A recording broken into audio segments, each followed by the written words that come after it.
মৰমৰ ছাত্ৰ ছাত্ৰীসকল, আজি আমি দশমমান শ্ৰেণীৰ অনুশীলনী 1.4ৰ বাস্তৱ সংখ্যাৰ অনুশীলনী 1.4ৰ বিষয়ে আলোচনা কৰিম। তাৰে আগতে আমি কেইটামান উপপাদ্য জানি লওঁ। প্ৰথম উপপাদ্যটো হ'ল 1.5 অসমীয়া কিতাপখনৰ পেজ নম্বৰ 41ত আছে। ধৰা x এটা পৰিমেয় সংখ্যা যাৰ দশমিক বিস্তৃতিটো পৰিসমাপ্ত বা সাৱধি। তেতিয়া xক p/q আৰ্হিত প্ৰকাশ কৰিব পাৰি, য'ত p/q সহমৌলিক।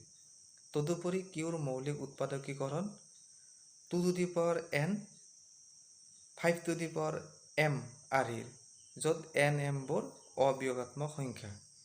ইয়াতে কৈছে যে x এটা পৰিমেয় সংখ্যা, গতিকে আমি xক p/q আৰ্হিত প্ৰকাশ কৰিব পাৰিম, য'ত p/q সহমৌলিক। সহমৌলিক মানে হ'ল যে যদি দুটা সংখ্যা আমি সহমৌলিক বুলি কওঁ, তেতিয়াহ'লে সিহঁতৰ সাধাৰণ উৎপাদক একৰ বাহিৰে বেলেগ সাধাৰণ উৎপাদক নাথাকে। অৰ্থাৎ সিহঁতৰ গৰিষ্ঠ সাধাৰণ যিটো উৎপাদক 1 হ'ব, 1। ইয়াতে কৈছে তদুপৰি qৰ মৌলিক উৎপাদকীকৰণটো 2n আৰু 5m আৰ্হিৰ।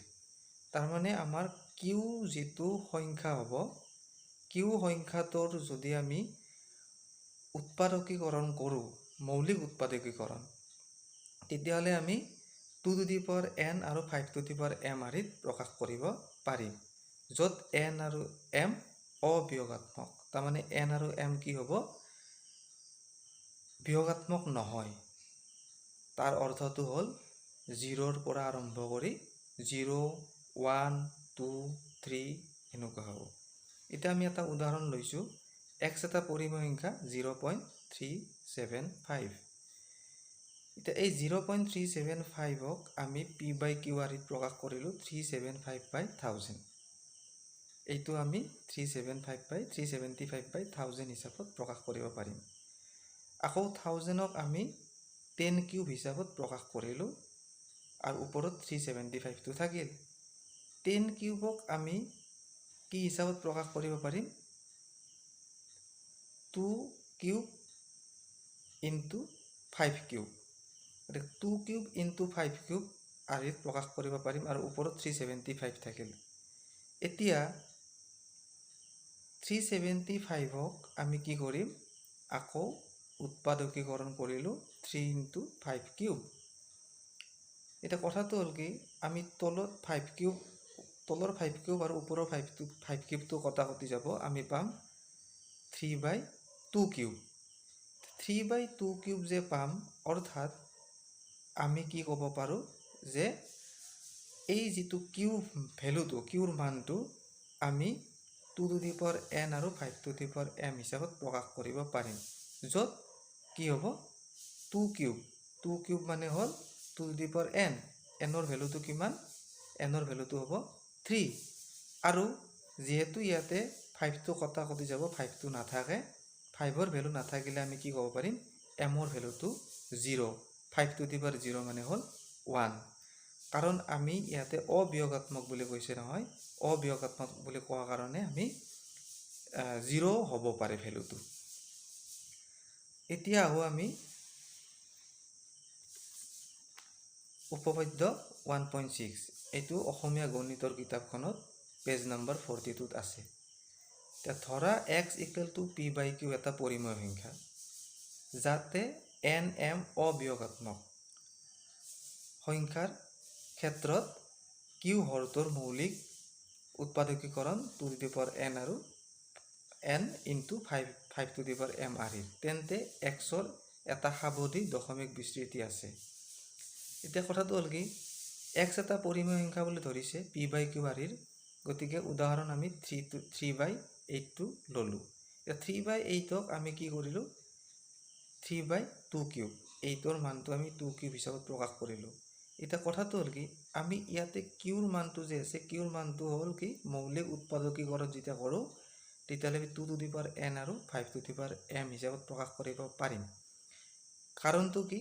2³ মানে হ'ল কি, এনৰ ভেলুটো হ'ল 3 আৰু ইয়াতে 5টো নাই গতিকে 5টো যেহেতু নাই আমি 5ৰ ভেলুটো আমি কেনেকুৱা হিচাপত লিখিব পাৰিম 5 টু দি পাৱাৰ 0 য'ত mৰ ভেলুটো 0 এতিয়া আহিল কি আমি ইয়াৰ পৰাই ক'ব পাৰিম যে যেহেতু কিউ হৰটোৰ মৌলিক উৎপাদকীকৰণ 2 টু দি পাৱাৰ n আৰু 5 টু দি পাৱাৰ m আৰ্হিৰ গতিকে ইয়াৰে এটা সাৱধিক দশমিক বিস্তৃতি আছে সাৱধি মানে হ'ল কি ইয়াৰ দশমিকৰ পিছৰ কোনোবা এটা ঠাইত কি হ'ব সেইটো শেষ হ'ব সংখ্যা অংকবিলাক কোনোবা এটা ঠাইত শেষ হ'ব সেইটো আৰু কেতিয়াও ৰিপিট নহয় কেতিয়াও পৌনঃপুনিক নহয় এতিয়া আমি এইখিনি ঠাইতে আমি ক'ব পাৰোঁ যে xৰ আমি সাৱধিক দশমিক বিস্তৃতি আছে যেহেতু 2 টু দি পাৱাৰ n আৰু 5 টু দি পাৱাৰ m আৰ্হিৰ এতিয়া কথাটো হ'ল কি আমি যদি দশমিক বিস্তৃতিটো উলিয়াব লাগে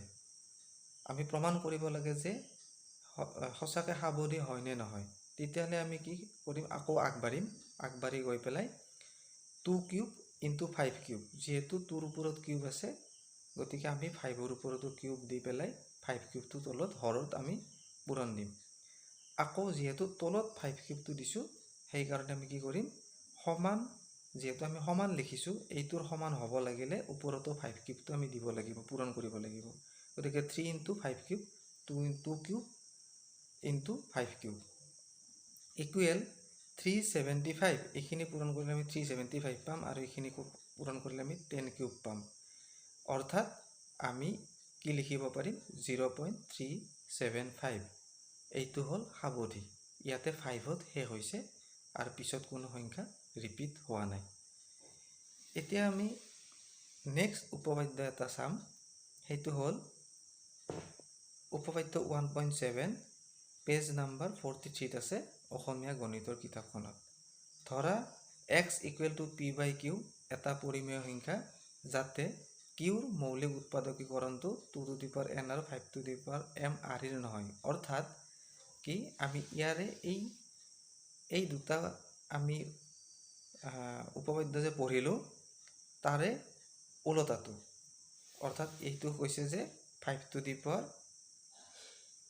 2 to the power n 5 two the power m আৰ্হিৰ নহয় য'ত n m অবিয়োগাত্মক সংখ্যা তেন্তে xৰ এটা দশমিক বিস্তৃতি থাকিব যি অপৰিসমাপ্ত বা নিৰৱধি আৰু পৌনঃপুনিক তাৰমানে কি হ'ব সেইটো ৰিপিট হ'ব এতিয়া আমি এটা উদাহৰণ লৈ চাওঁ 64/455 64ক আমি 2 টু দি পাৱাৰ 6 হিচাপত প্ৰকাশ কৰিব পাৰিম আৰু 455ক আমি 5 ইনটু 7 ইনটু 13 আমি যদি এইটো মৌলিক উৎপাদকীকৰণ কৰোঁ 5 ইনটু 7 ইনটু 13 এতিয়া এই যিটো সংখ্যাটো 5 আছে এইটো হ'ল 5 আছে 7 আছে আৰু 13 আছে অৰ্থাৎ 2 টু দি পাৱাৰ n আৰু 5 টু দি পাৱাৰ m আৰ্হিৰ নহয় গতিকে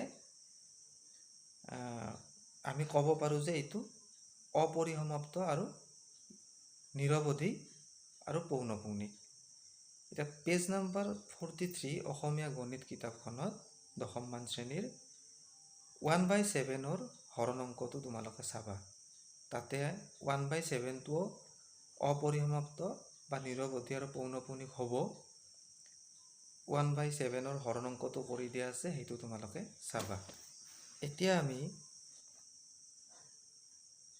1.4ৰ অনুশীলনী 1.4ৰ 1 নম্বৰ কুৱেশ্যনটো চাম ইয়াতে কোৱা আছে যে দীৰ্ঘ হৰণ নকৰাকৈ তলত উল্লেখ কৰা পৰিমেয় সংখ্যাবোৰৰ কোনবোৰৰ দশমিক বিস্তৃতি পৰিসমাপ্ত সাৱধি নাইবা কোনবোৰৰ নিৰৱধি পৌনঃপুনিক দশমিক বিস্তৃতি থাকিব বৰ্ণনা কৰা এইটো হ'ল প্ৰথম প্ৰশ্ন তাৰমানে আমি উলিয়াব লাগে যে কোনটো পৰিসমাপ্ত আৰু কোনটো অপৰিসমাপ্ত কোনটোৰ তাৰমানে নিৰৱধি পৌনঃপুনিক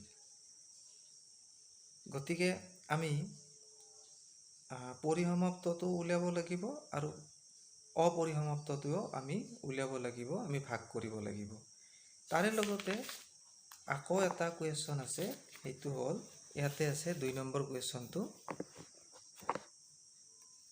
ওপৰৰ প্ৰশ্ন একত যিবোৰ পৰিমেয় সংখ্যাৰ পৰিসমাপ্ত দশমিক বিস্তৃতি আছে সেইবোৰৰ দশমিক বিস্তৃতিবোৰ লিখি দেখুওৱা। অৰ্থাৎ যিবোৰৰ পৰিসমাপ্ত আছে, পৰিসমাপ্ত যিবিলাক হৈছে দশমিক বিস্তৃতি, সেইবোৰৰ দশমিক বিস্তৃতিটো আমি উলিয়াব লাগে। আমি দুটা অংক আমি একেলগে কৰিম। এতিয়া আমি 1.4ৰ 1/4ৰ অংকটো চাইছোঁ। ইয়াতে আছে 15/1600। এতিয়া আমি 1600 যিটো আছে সংখ্যাটোৰ আমি কি কৰিম, মৌলিক উৎপাদকীকৰণ কৰিম চুটি হৰণেৰে। এইটো হ'ল মৌলিক উৎপাদকীকৰণ কৰিছোঁ চুটি হৰণেৰে। ইয়াতে আমি পাইছোঁ 15/1600 = 2 to the power 6, 6টা 2 পূৰণ হৈ আছে 2 to the power 6 আৰু 5 স্কুৱেৰ, দুটা 5 আছে 5 স্কুৱেৰ, আৰু ওপৰত আছে তোমালোকৰ 3 × 5, 15 = 3 × 5। ইয়াতে 5 আৰু 5 স্কুৱেৰ কটাকটি গৈ পেলাই তলত 5 এটা থাকিব আৰু ওপৰত 3 থাকিব। এইটো 2 to the power 6 আছে। গতিকে ওপৰৰ ভগ্নাংশটোৰ বা পৰিমেয় সংখ্যাটোৰ, এইটো ভগ্নাংশটোৰ বুলি লিখিব পাৰোঁ, পৰিমেয় সংখ্যাটোৰ বুলি লিখিব পাৰোঁ, হৰ আমি 2 to the power n 5 to the power m আদিত প্ৰকাশ কৰিব পাৰোঁ। এতিয়া এইটো যে হৰটো যে আছে, এই হৰটো আমি 2 to the power n আৰু 5 to the power m আদিত প্ৰকাশ কৰিব পাৰোঁ, য'ত n = 6 আৰু m = 1। তাৰমানে n = 6 মানে কি, nৰ মানটো 6 আৰু mৰ মানটো হ'ল 1, 5ৰ ওপৰত 1 আছে। গতিকে ইয়াৰ পৰাই আমি ক'ব পাৰোঁ যে ভগ্নাংশটোৰ দশমিক বিস্তৃতি পৰিসমাপ্ত বা সাৱধি। এতিয়া আমি 2 নম্বৰ প্ৰশ্নটোত কৈছে যে যিবোৰ পৰিসমাপ্ত তাৰ আমি দশমিক বিস্তৃতিটো উলিয়াব লাগে। এতিয়া আমি এইটো পৰিমেয় সংখ্যাটো পালোঁ 3/2 to the power 6 × 5। 3 × 5 to the power 5, 3 × 5 to the power 5 কিয় দিলোঁ, আমি তলত 2 to the power 6 × 5 আছে আৰু আমি তলত আমি কি কৰিম 5 to the power 6 কৰিব লাগিব। গতিকে 5 to the power 6 কৰিব লাগিব যাতে আমি 10ৰ পাৱাৰ হিচাপত লিখিব পাৰোঁ। গতিকে 2 to the power 6 আৰু ইফালে 5ৰ লগত 5 to the power 5 পূৰণ দিছোঁ। যিহেতু সমান আছে, সমান কৰিব লাগিলে আমি ওপৰতো 5 to the power 5 পূৰণ দিম। গতিকে 2 to the power 6 × 5 to the power 6, ওপৰত 3 × 5 to the power 5ৰ মানটো হ'ব 3125। এইটো পূৰণ কৰিলে আমি 9375 পাম আৰু তলত আমি পাম 10 to the power 6, 10 to the power 6ৰ মানটো হ'ব এইটো। গতিকে আমি পাম 0.009375। এইটো হ'ল তোমালোকৰ উত্তৰ। এইটো হ'ল আমি ক'ব পাৰোঁ যে এইটো পৰিসমাপ্ত হৈছে।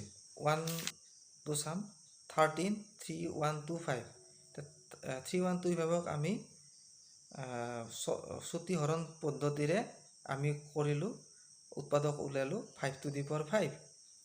এতিয়া তোমালোকে চাবা যে ওপৰৰ ভগ্নাংশটোৰ হৰ অৰ্থাৎ 5 to the power 5 আমি কি হিচাপত প্ৰকাশ কৰিব পাৰোঁ, 2 to the power n 5 to the power m আদিত প্ৰকাশ কৰিব পাৰোঁ, য'ত n = 0 আৰু m = 5।